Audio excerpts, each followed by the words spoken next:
A'udzubillahi minasyaitonirrajim. Bismillahirrahmanirrahim. Assalamualaikum warahmatullahi wabarakatuh.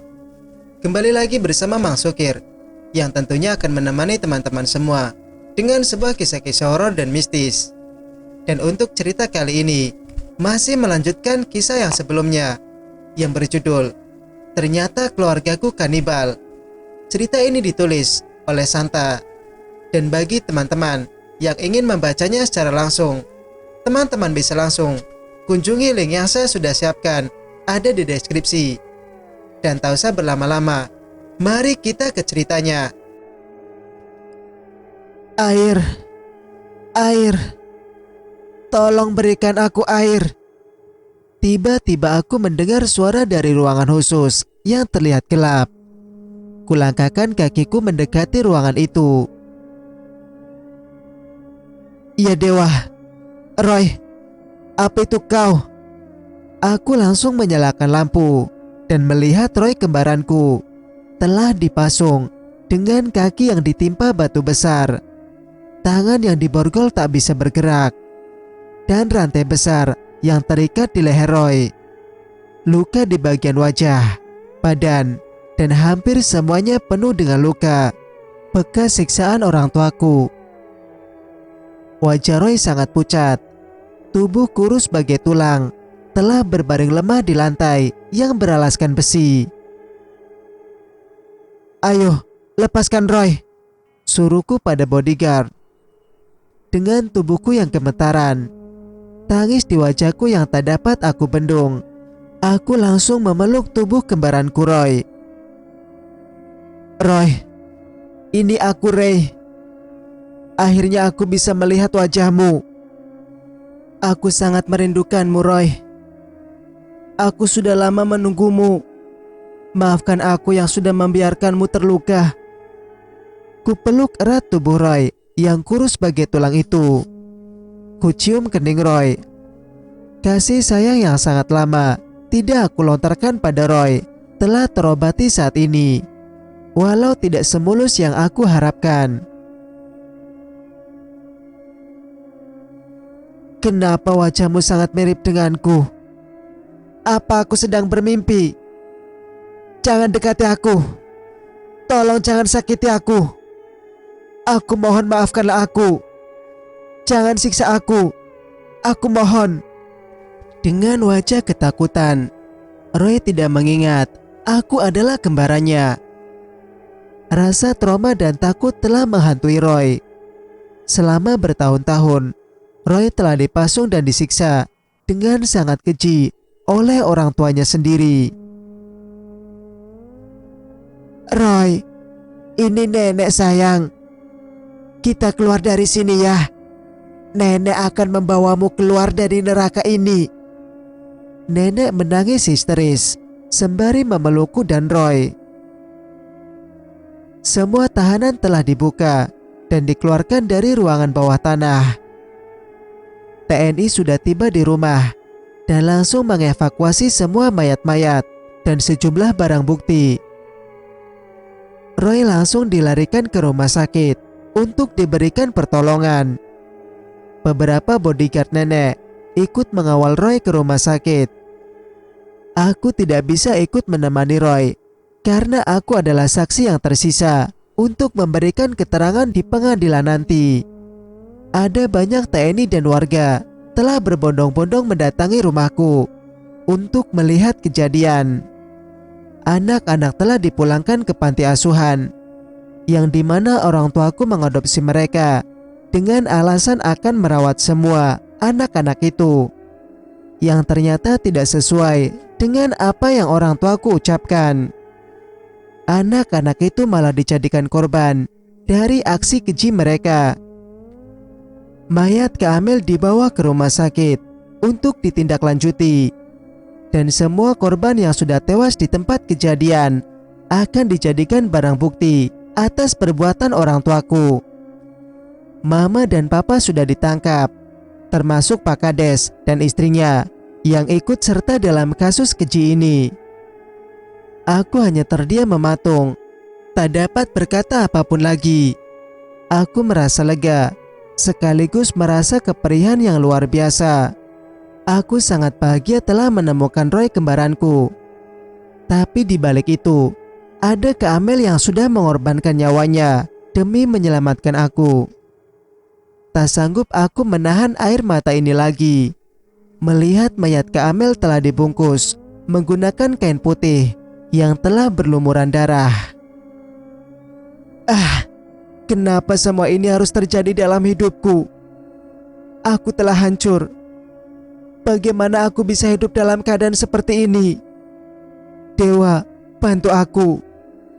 Tolong kuatkan aku menghadapi semua cobaan ini. Ada apa?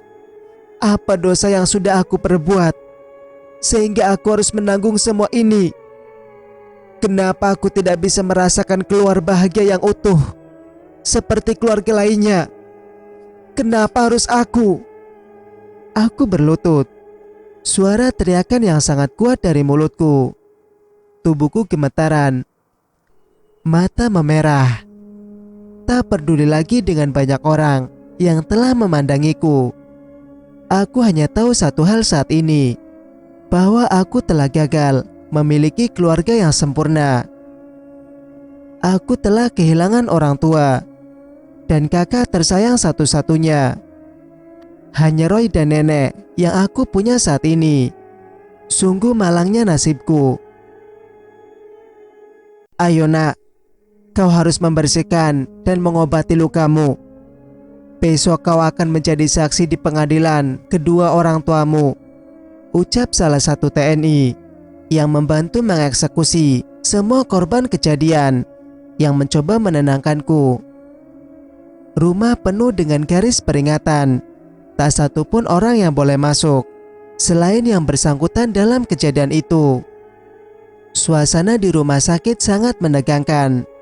Aku dan nenek tidak diberikan izin untuk melihat Roy.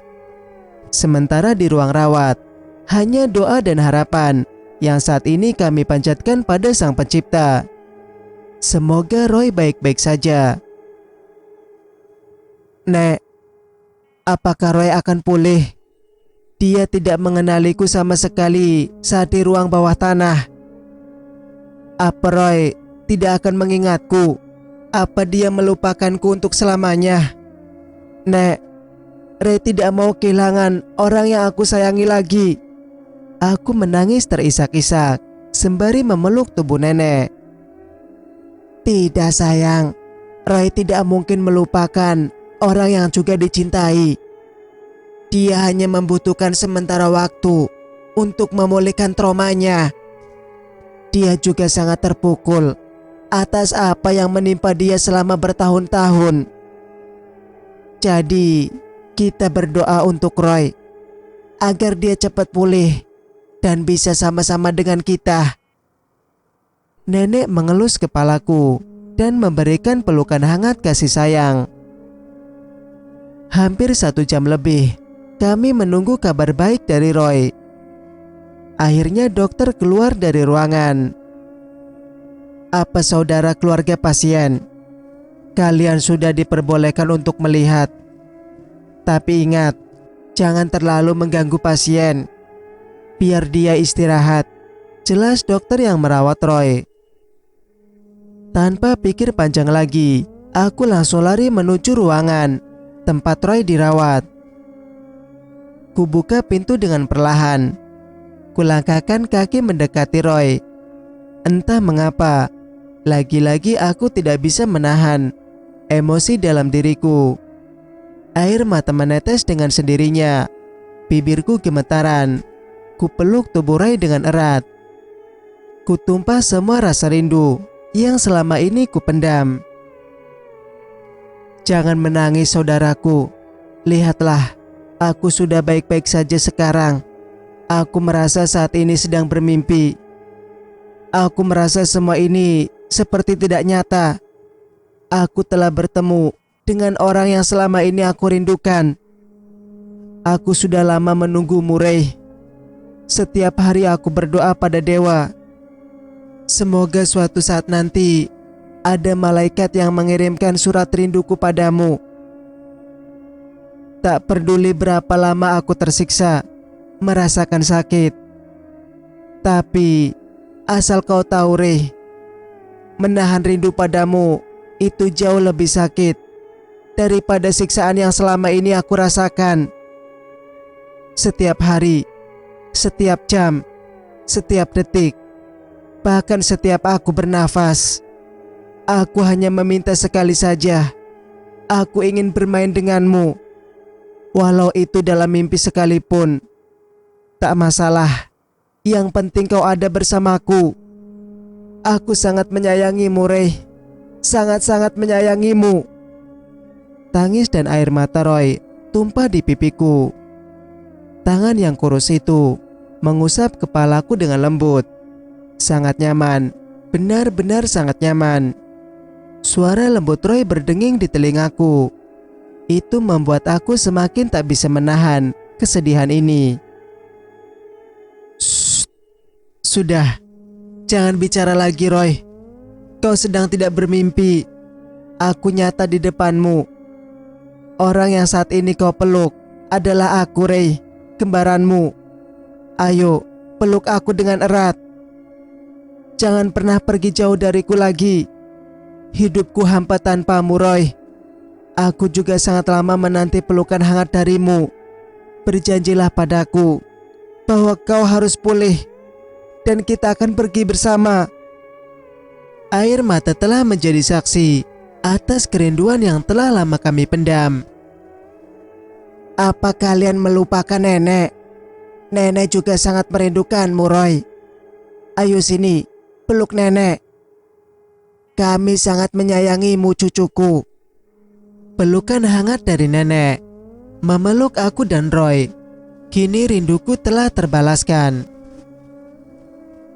Singkat cerita, 5 hari setelah Roy dirawat di rumah sakit, akhirnya dia diizinkan untuk rawat jalan.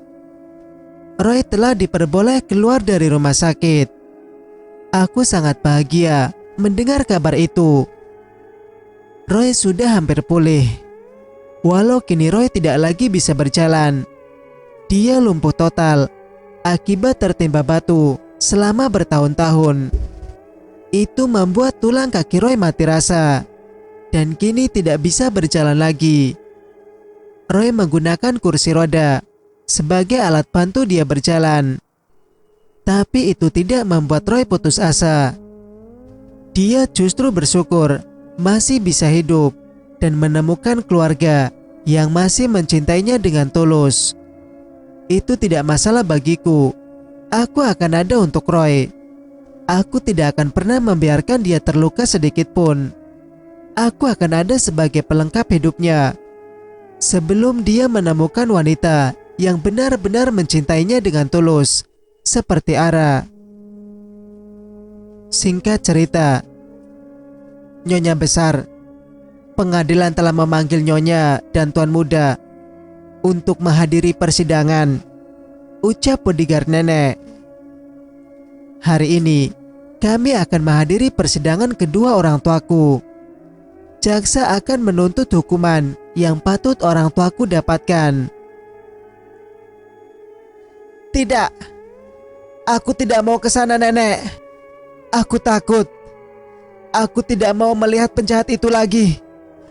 Tolong aku, Nek, teriak Roy dengan keras. Roy masih merasa takut dan dihantui rasa trauma yang besar. Tubuhnya tiba-tiba saja gemetar. Dia menjadi sangat ketakutan. Tenang, Roy. Lihat aku. Dengarlah, Roy. Tidak akan ada satu manusia jahanam lagi yang bisa menyentuhmu. Apapun yang menyangkut dirimu, aku tidak akan membiarkan mereka hidup tenang. Jangan khawatir, Roy. Ayo, genggam tanganku dengan erat. Kau akan aman bersamaku dan juga nenek.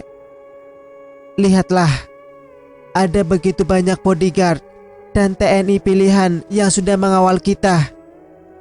Tidak akan ada satupun yang bisa menyakitimu lagi, Roy. Aku memeluk dan mencoba menenangkan ketakutan Roy. Beberapa setelah Roy ketakutan, dia pun kembali tenang. Rasa takut yang dia rasakan tadi mulai mereda. Kami pun menuju tempat persidangan kedua orang tua kami. Ku genggam erat-erat tangan Roy. Tak akan kulepaskan dari genggamanku. Tak lama di perjalanan, kami pun sampai tepat waktu. Kutundukkan kepalaku. Ku genggam erat tangan Roy. Wahai Sang Pencipta, kuserahkan semuanya hanya padamu. Walau mereka adalah orang tua kami, mereka tetap harus mempertanggungjawabkannya. Apapun hasil dari persidangan itu, kami akan menerimanya dengan ikhlas. Aku berdoa dan berharap Dewa melancarkan segala urusan kami. Singkat cerita, setelah semua barang bukti yang menjerat, kedua orang tuaku tak bisa lagi membuat pembelaan diri. Hukuman langsung ditetapkan tanpa diperpanjang lebar lagi. Dengan jantung berdebar kencang dan tubuh gemetaran tidak sinkron, betapa terkejutnya aku saat mendengar jaksa menetapkan hukuman gantung pada kedua orang tuaku. Sebagai anak, aku tidak bisa menerima kematian kedua orang tuaku.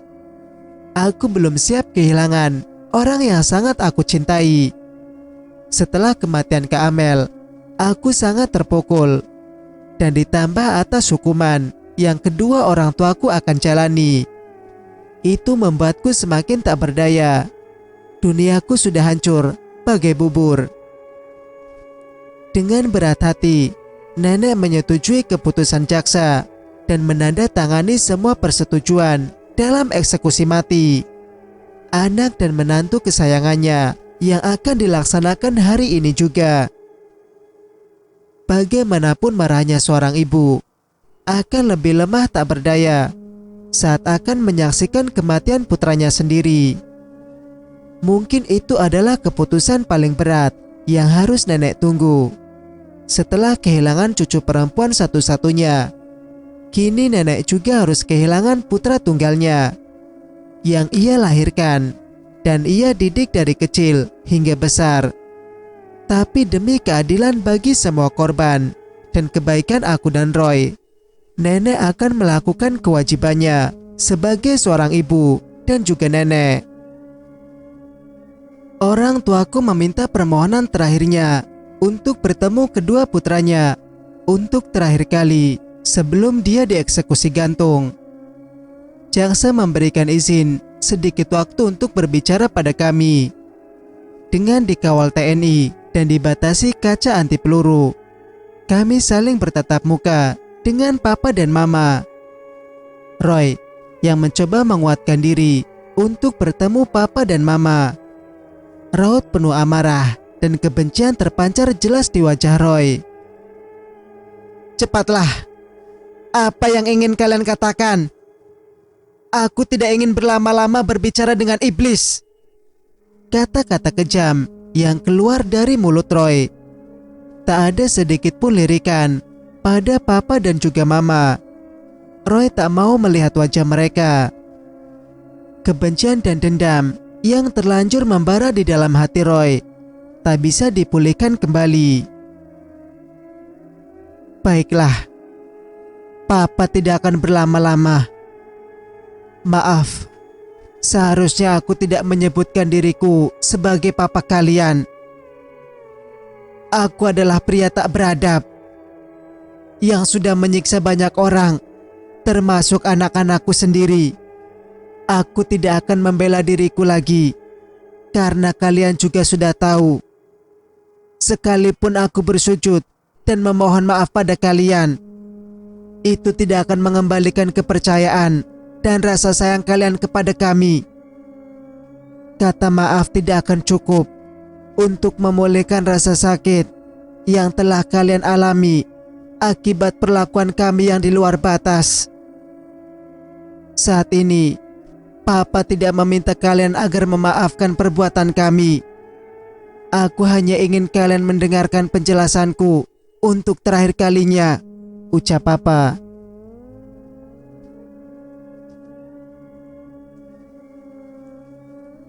Cerita pun bersambung. Bagaimana menurut pendapat kalian?